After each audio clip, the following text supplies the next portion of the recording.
تنقص ما نقصش والله ما نقص والله ما عندهم ايكيب باش يروحوا لافينا ستهم عمل نهضه بركان. لا سي محمد كاين مسؤوليه كبيره للاعبين اذا كانت هناك ريكروتمون في مستوى التطلعات. انا نشوف نهضه بركان برك روح نهضه بركان شوف هذوك اللاعبين اللي جابوهم داروا ريكروتمون اللي. إخوان السلام عليكم، أهلا وسهلا ومرحبا بكم. قبالة في بلاطو جزائري منذ هزيمة شباب قسطنطينة برباعية أمام نهضة بركان في نصف نهائي كأس الكونفدرالية، والحيحة نيضة في مواقع التواصل الاجتماعي خصوصا الإعلام الجزائري اللي بين متقبلين للهزيمة وبين حاقد على المغرب وعلى نهضة بركان، خصوصا أن الروتور غيتلعب يوم الأحد المقبل وكاين استعدادات كبيرة من السلطات الجزائرية لاستقبال نهضة بركان. نتمنوا الخوت تكون الاستعدادات أو الاستقبال بشكل إيجابي. نخليكم الخوت مع الفيديو هذا، أعطيونا لايكاتكم، نتلاقاو في آخر الفيديو. إلى شباب قسنطينة ومنافسة كأس إفريقيا. شباب قسنطينة ينهزموا برباعية في المغرب. يونس فتيسان فيه لقاء عودة، انت كتقني كيفاش شفت المباراة هذه؟ باش ربما وش هي الرسالة اللي تقولها الآن للأنصار واللاعبين تاع شباب قسنطينة؟ راك تحتم فيا باش نواجبك على حساب الصورة، ما نقدرش نواجبك نهضر على الحكام والصورة راهي يلا لازم عليا ما نواجبكش على الحكام باسكو لازم عليا نتكلم على الحكام. تفضل نتكلم أكثر على المباراة. والله شفنا المباراة، ولكن لما تشوف المباراة البداية تاع شباب قسنطينة نظن بداية كانت سيئة. ما نجمش نقول لك كيفاش كان التحضير تاع المباراة، ولكن نظن البداية ما كانتش في المستوى. مساحات كانت فارغة، ما كانش. شوف لما تشوف انت الاهداف كيفاش راهي تسجل، شوف الاهداف اللاعب يطلع بدون رقابة، هو المطلوب كان فيه سهولة. مطلوب المدافع هو اللي يسبق المهاجم، باسكو المدافع شوف الهدف الثاني شوف كيفاش يتسجل، هذا ماشي الهدف. تشوف الاهداف كيفاش تسجلت، الاهداف تسجلت بسهوله، صافي دير نقص الرقابه. الرقابه الفرديه على الكرات الثابته ما كانتش، وخاصه لما الكرات يمشيوا على الاطراف. وشفنا الاهداف اللي تسجلت تاع شباب تاع الفريق تاع بركان، الاهداف اللي سجلت الاهداف اللي كانت على الاطراف. تشوف اللاعب كما يكون بدون رقابه. لما تشوف انت 4 لاعبين تاع نادي القسنطيني، 4 مدافعين داخل المنطقه، وكان مهاجم واحد، هذاك المهاجم سبق 4 مدافعين وسجل. تشوف بلي بعض من اللاعبين انا شفت المباراه ما كانوش في المستوى، ما كانوش في المباراه.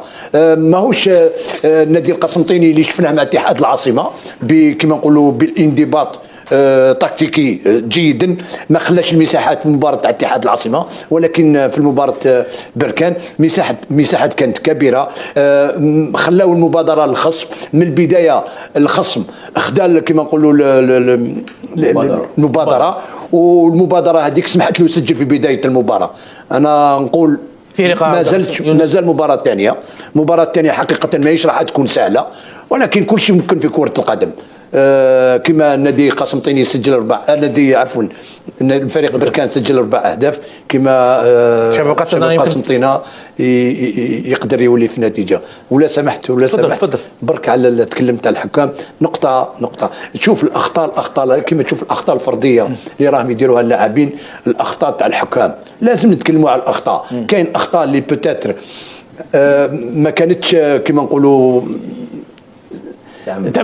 متعمدة، ولكن لما الاخطاء كثيره الحكم هذاك راح يكثر عليه الكلام. انا نشوف بعض من الرؤساء يديروا دي ديكلاراسيون على الحكام. انا كتقني نتمنى هاد الحكام هذا شكون اللي تحميهم لجنه التحكيم، ولجنه التحكيم هي اللي مطلوبه لتحمي الحكام. بصح باش تحميهم بار دي ديكلاراسيون. نشوفوا باللي وسائل الاجتماعي اليوم لي ريزو سوسيو هما اللي راهم يسبقوا اللجنه هذه، يتكلموا على الحكام، يرجعوا الحكم هذاك يرجعوه اسود، يرجعوه ما يسواش. ولكن لو تكون لجنه التحكيم تكون في المستوى وتكون اراده، هي اللي تسبق، هي اللي تحمي الحكام، وهي اللي دير دي ديكلاراسيون باش تحمي الحكم ولا الحكام تاعها اللي ممكن يكونوا غلطوا في مباراه مع 2. دونك انا نتمنى هذه اللجنه هذه، وخاصه الحاكم اللي هضر عليه هو اسمه غربال اللي فريمون عنده خبره وعنده تجربه، وكما نقولوا راها كما على بورت د لا كوب دي موند. نتمنى اللجنه هذه تحمي هذا الحكام، وخاصه حسين قال باللي سي دي جون اربيت دو 25 انا ليا ان جون دو 25 لازم نختاروا له المباريات، ما نعطولوش ماتش دو شوك ونقولوا له روح انت عندك 25 روح جيب الخبره في هذيك المباراه هذيك. ماهمش هذوما الحلول باش نرفدوا المستوى تاع الحكام. حسين جلال، رضا عباس، بخصوص شباب قسنطينة فيه لقاء عوده، كيفاش شفتوا المقابله؟ شوف بدنا كاع هادي شوف كل هضرت على ربي. لا يلا ليماج تي اوبليجي نتكلم على ليماج باسكو المخرج مشكور لما يوري لك ليماج المتفرج يشوف ليماج وانت تهضر على الاربيط. لا لما المخرج يوري لك ليماج انت لازم تعاود تبقى مع المخرج والمتفرجين اللي راهم يشاهدوا فينا يشوفوا ليماج وانت تتكلم. دونك باش تكون ان كورديناسيون بين الكونسلتون اي ليماج. كان قادر انت كي كنت تهضر على الاربيطر ولا على الاربيطر ما كانش ليماج ولا هو شكون هو ولا المخرج ولا المهم المخرج ولا خلاص من بعد انا بقيت في الماتش. رضا عباس خلينا يلا حسين تنهض. شنو نهضروا على شباب قسنطينة. احنا في الحصص السابقه كنا هضرنا على فريق نهضة بركان وقلنا بان شباب قسنطينة راح يلعب مع فريق عنده فريق كبير فريق كبير وسيم. تعرف نهضة بركان هذا العام يقدر لو كان يلعب رابطة أبطال إفريقيا كان يديها. صح.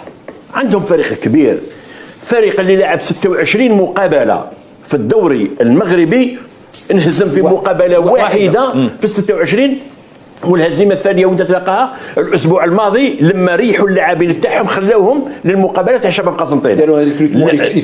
نعم اليوم شوف وسيم تعرف خلينا هذه هضرنا على الدوري 26 مقابلة، نهضروا على كأس إفريقيا المنافسة القارية لاعبين 11 مقابله رابحين 10 مقابلات ومتعادلين في مقابله واحده، مسجلين 25 هدف وتلقاو في 11 مقابله تلقاو هدف واحد. ماهوش بركان تاع السنوات الماضيه، ماهوش بركان تاع السنوات الماضيه. فريق نهضة بركان فريق قوي. اليوم انا حتى نشوف الاداء تاع شباب قسنطينة، انا قلت ربما اللاعبين تاع شباب قسنطينة شافوا المقابلات تاع نهضة بركان وشافوا باللي فريق قوي، على هذيك دخلوا خايفين في هذه المقابله والخوف هذاك اللي خلاهم في 14 ثانيه يتلقاو اول هدف. فريق قوي، فريق اللي ادى البطوله. شوف نقطعك، شوف المخرج يوري لك في ليماج ماناش يشوفوا الكتله، ماناش يشوفوا الفريق اللي يلعبون بلوك، لعب من الطرب ديسباس، شوف لعبوا من الطربين تفكتوا كامل. نعم على هذا شوف لما تشوف الصوره ماهوش ما كاش تنظيم ني في وسط الميدان ني في الدفاع. شوف شيخ انا والله الهزيمه هذه جاتني عاديه. علاش راني نقول لك فريق اللي يسجل في 11 مقابله 25 هدف وتلقى هدف واحد، فريق اللي مازال ما انهزمش في 11 مقابله فاز في 10 مقابلات تعادل في مقابله واحده، يعني هذا فريق صح يا حسين. شوف الاخطاء الاخطاء فرديه. لما انت مدافع مطلوب عليك انت اللي تسبق الكره. شوف المخرج يعاود فيها. شوف 4 لاعبين 4 مدافعين. خلينا المنافس شباب قسنطينة ما بقناش يكون المنافس تاعك قوي او راح يخلق لك مشاكل ولكن انت مدافع. انا نهضروا على الاخطاء الفرديه. يلا ان شاء الله مدافع. ان شاء الله شباب قسنطينة في لقاء العوده يقوم بالواجب ان شاء الله. ربما لما لا التاهل الى المقابله القادمه. عندك ربما اضافه في شباب قسنطينة؟ يلا تفضل باش نروحوا للقسم الوطني. لا اليوم لازم نهضر على شباب قسنطينة. تفضل يلا بسرعه رضا. اليوم انا بالنسبه لي نشكر فريق شباب قسنطينة كي وصل الى هذا الدور لاول مره في التاريخ تاع المشوار تاعو. يعطيكم الصحه وبارك الله فيكم. الشق الثاني اليوم ناس بزاف يقول لك نهضة بركان كان قوي جدا جدا جدا. انا بالنسبه لي رايي يبقى رايي كصحفي وكمتتبع وشفت المقابله. ماشي نهضة بركان اللي كان قوي، شباب قسنطينة هو اللي كان ضعيف جدا جدا جدا. باسكو لو كان المخرج يتبع غير الشيخ المخرج تاع يتبع غير يونس كان يتبع لي هشام صلاح المخرج برنامج تحيه ليه. يلا بريمي بيت تاع شباب قسنطينة. البريمي بيت هذا ماشي البريمي بيت قبل لي ما قبل يلا كي الجوار شوف لا كي الجوار التيران عباك بالراس سيجراف. شوف انا بالنسبه لي شباب قسنطينة في هذه المقابله لم يكن بقدر المسؤوليه والامال اللي كنا معلقين عليه. شباب الجزائر نفتخروا. شوف كيفاش خطفوا الكره هنايا. شوف المسؤوليه يتحملها شكون؟ اللاعبين اللي ما كانوش بقدر المسؤوليه رغم انهم يعطيكم الصحه وصلتوا لهذا الدور. خليني نكمل يعني واش جستهم نقول لك هذا واش اليوم اللاعبين ما ادوش الدور تاعهم كما ينبغي. هذا هو الهدف الاول. الحاجه الثانيه المسؤوليه تولي الى بارك الله فيك المخرج تولي الى المدرب. انا بالنسبه لي يعطيك الصحه خير الدين واطار جزائري كذا، بصح لم يحسن التعامل في هذه المباراه. لا بروف نعطيك انا لا بروف برك بالك الشيخ بدا يهضر لاك سونترال باين بلي كاع لي بيت تاعهم كاع من لاك سونترال ملعب زوج كذا بعد قال لك اصابه. والمسؤوليه الكبيره نروح ونولي تتحملها اداره شباب قسنطينه، اداره شباب قسنطينه اللي وين الناس كانوا ريكريتيو باسكو انت راك تلعب كوب دافريك، كانوا ريكريتيو وما كانوش ريكريتيو، كانوا غايبين وقتها ولاو يبانوا. انا كاين الناس شفتهم انا في الاداره غير كيما دار مأدوبة عشاء الوالي وعرضهم جابوا الكوستيمات يتصوروا وكذا وليكيب وكذا والتحفيزات وكذا وكلش. صح التحفيزات الماليه ملاح، بصح انت ان بون جيستيونير سولوي كي بريفوا يخطط كيف يخطط. انت راح تلعب دومي في انت راح تلعب توصل الكار دو فينال خويا، كلاب كبير كيما السياسي دير له ان بون ريكريتمون باش يقدر يقابل. رضا والله غير سامحني برك كملت هضرت كل كمل تهضر على السياسي عنده من افكتيف طري ريش لا تروازيام سيزون لاعبين يبداو يلعبوا انصومبل وجازيك تروازيام سيزون لاعبين يلعبوا انصومبل. يلا دي ماتش سون ديفات في البطوله الوطنيه البدايه باش تقول ما كاش لاعبين عندهم ما عندهمش لاعبين تاع اليوم هادو ما عندهمش لاعبين. تكلم تاع المولوديه الجزائر ما عندهمش لاعبين، تكلم تاع اتحاد العاصمه ما عندهمش لاعبين. ما احنا ما عندنا والو في هذا. شوف لما تكلمت على رابطه الابطال مولوديه الجزائر قال ما عندناش مستوى تاع اللاعبين اللي عندهم رابطه الابطال. لا انا ما قلتش هكذا، قلت باللي لو ريكريتمون انت تتكلم باسكو اليوم يا اخي يا رضا الريكريتمون كان والو. الريكريتمون كيف يعطيها الصحه. المولوديه وصلت الى الدور الربع النهائي ودارت مقابلات في القمه. قلت اللاعبين بصح الريكريتمون تاع الريكريتمون راحوا المولوديه راحوا الاورلاندو بيرات داروا 0-0 في اورلاندو بيرات. هذوك اللاعبين اللي تقول انت ما عندهم والو. انت حبيت رضا انت بصفتك صحفي اليوم راك تتكلم كصحفي وتدخل وتتكلم كتقني. من حقي شيخ حقك معليش حقك تتكلم بصح اليوم راك تنقص ما نقصش والله ما نقص والله ما عندهم ايكيب باش يروحوا لافينا ستهم عمل ناضج بركان. لا سي محمد كاين مسؤوليه كبيره للاعبين. اذا كانت هناك ريكريتمون في مستوى التطلعات انا نشوفوا نهضه بركان برك روح نهضه بركان شوف هذوك اللاعبين اللي جابوهم داروا ريكريتمون اللي معولين باش يروحوا الى الادوار المتقدمه. احنا السياسي يعني نقول السياسي انا ما داروش ريكريتمون اللي يخليهم يلعبوا الادوار الاولى. بركان جاب لاعبين افارقه يونس ابتسام جاب لاعبين افارقه كيتير الفريق فيرلو. وحنا جبنا من فضلك رضا عباس وصلنا لنهايه البرنامج. رضا عباس شكرا كثيرا ما قدمته اليوم. العفو وهذا خويا وشيخي بارك الله فيك شيخ. لا انا بالنيه بس انت شكرا كثيرا ما قدمته اليوم. نشكر جبنا اعتذروا للمشاهدين لان قلنا باللي نهضروا على بطوله القسم الثاني ولكن ما هضرناش. يلا على نهضروا على اتحاد العاصمه راح تحدث عليها. تم معاقبه بوعلي مشارف ب6 أشهر من قبل الرابطه الوطنيه لقسم الهواة. مشاهدينا الافاضل وصلنا لنهايه البرنامج. طبعا الشكر الموصول لكل الفرقه التقنيه التي ساعدتني في انجاز هذا. كان الخوت هذا هو الفيديو ديال اليوم. نتمنوا انه ينال الاعجاب ديالكم. الاعلام الجزائري اللي غادي يحماق وغادي يتسطى مع كل ما هو مغربي. ربما كون كانت الهزيمه ديال قسنطينه مع فريق افريقي ما غاتكونش ردود الافعال بهذا الشكل هذا.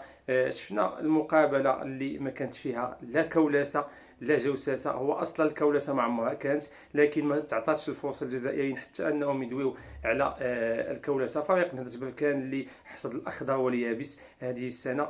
شباب قسنطينه اللي فريق غير متعود على نصف النهائي في الدوري او في كاس الكونفدراليه. بالنسبه ليه فهو انجاز انه يتاهل نصف النهائي وشرف انه ينهزم امام فريق نهضه بركان الفائز بالبطوله الاحترافيه المغربيه. مقابله العوده اللي غتقام يوم الخميس او يوم الاحد المقبل بالجزائر نتمنوا انها تدوز في ظروف رياضيه سليمه لان هاد الناس هادو كنهضرنا على السلطات الجزائريه فهم عودونا على انهم يخلقوا المشاكل للفرق والجماهير المغربيه في حين ان بعض الجماهير الجزائريه كنظن كتعامل بشكل عادي. شفنا الاستقبال اللي استقبلوا نهضه بركان وعامل المدينه ديال وجده والناس جميع السلطات في الشرق المغربي لشباب قسنطينه.